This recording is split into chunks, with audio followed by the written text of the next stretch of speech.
So I just got back from the beach, my throat hurts a little bit, but this is the first new Marvel movie in 2 years, so I have to talk about it.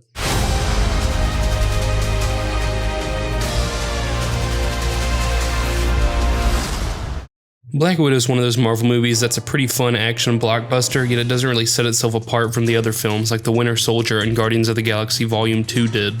It's by no means a bad film. I've actually really enjoyed it, and I've constantly been talking about it since I've seen it, but talking about it in the way you talk about a huge roller coaster after you get off. I'm not going on and on about how the artistry of the film or its themes had a profound impact on me. I'm talking about how this movie could affect its sequels and going, yo, did you see that punch? It was like, wow, ka-chow, shabooey. Most everything is average to pretty good, from the story to the characters to the cinematography to the music. But since this is a Marvel movie, I'm gonna go ahead and jump into spoilers because it's impossible to talk about these without spoilers. So 3, 2, 1, spoiler time. Black Widow's story is fairly strong, and it obviously had a lot of thought put into it and how everything ties back to the arc of Natasha Romanoff. This follows the one thing Marvel's been really improving on recently, and that's making the characters the focal point of the story, as seen in WandaVision and Loki.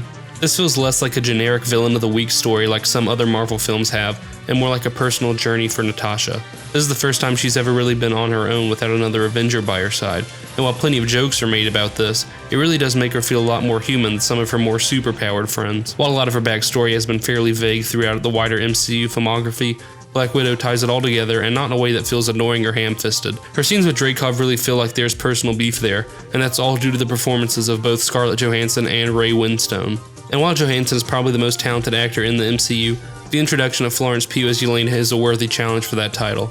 Pugh, as always, delivers an incredibly strong performance and steals the show in a lot of the scenes she's in. The time she's meant to show emotion, she shows it, leading to some of the best scenes in the movie. Yelena is a super fun character, and I'm really excited to see her future in the MCU. The other powerhouse character is David Harbour's Red Guardian, a Russian super soldier meant to challenge Captain America. In his first scene, I honestly wasn't a fan, as his performance just seemed off. The accent seemed inconsistent, and he didn't seem like he was having fun. However, this all changed when he was reintroduced later into the film as a much older and more rugged Red Guardian. His self-centeredness and overcompensatory masculinity make him such a love-to-hate-him anti-hero. His over-the-top Russian accent, costume, and tattoos make him an incredibly fun foil to Natasha and Yelena, and although his comical demeanor sometimes takes away from his scenes, he literally has Karl Marx tattooed on his knuckles.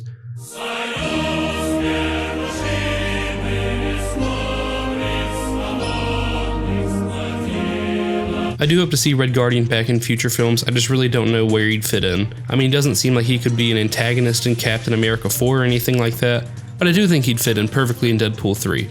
Unlikely, but I can dream. Now for the hottest take of all, Taskmaster was pretty good. I've never been a comic book purist because if elements of a story can be changed to better suit an adaptation, I have no problem with it, and I think that's the case with Taskmaster in this film. Instead of being some random mercenary, I feel like making Taskmaster Dreykov's daughter really tied her to Natasha's arc, and the reveal changes the dynamic between the two in a really fun way. I mean, it's been mentioned for years that Natasha killed Dreykov's daughter. It's really not that complicated. I got red in my ledger. I'd like to wipe it out. Can you? Can you wipe out that much red? Dreykov's daughter, Sao Paulo, the hospital fire. Barton told me everything. Your ledger is dripping. It's gushing red, and you think saving a man no more virtuous than yourself will change anything? This is the basest sentimentality. This is a child at prayer. Pathetic. To finally see the resolution of that traumatic event really gives a lot of context to Natasha. A lot of people have been comparing Taskmaster's reveal to the Mandarin's reveal in Iron Man 3, and I think that's kind of unfair. The Mandarin being revealed to be an actor was played almost entirely for laughs.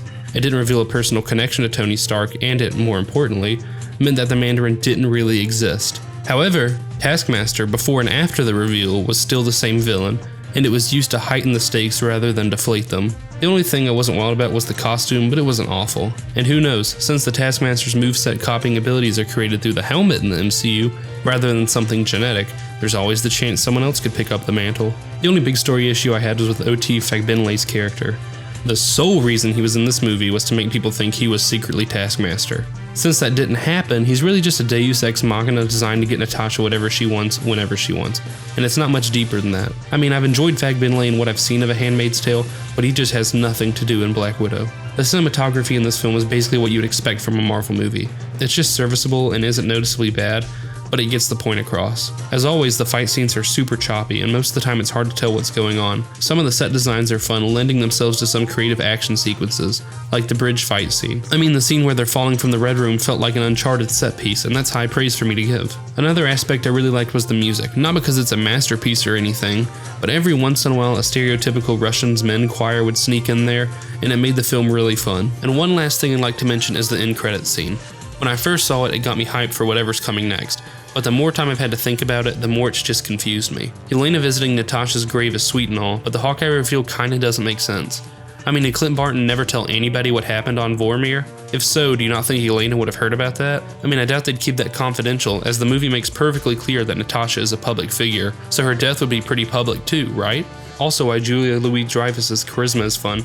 It's hard to be excited for a character when we don't really know what she's doing. Both in this and in The Falcon and the Winter Soldier, she's just kinda there being snarky, but we don't know if she's good or bad or what. Yeah, she's a villain in the comics, but we haven't really had enough time with her for either of her cameos to be exciting. This isn't the fault of Black Widow, as the criticism will probably go away as more movies come out, but it just led to this post-credit scene feeling a lot weaker than some of the previous ones. Anyways, Black Widow is a pretty fun Marvel movie that doesn't do anything new or groundbreaking, but it's a fun time at the movies. I might not have liked it as much if it were surrounded by other Marvel movies, but since it's been 2 years since the last one, it feels a lot more fresh, and that's why I'm giving Black Widow a 7 out of 10. If you like this video, make sure to like and subscribe for more movie reviews and content, and I'll see you guys next time.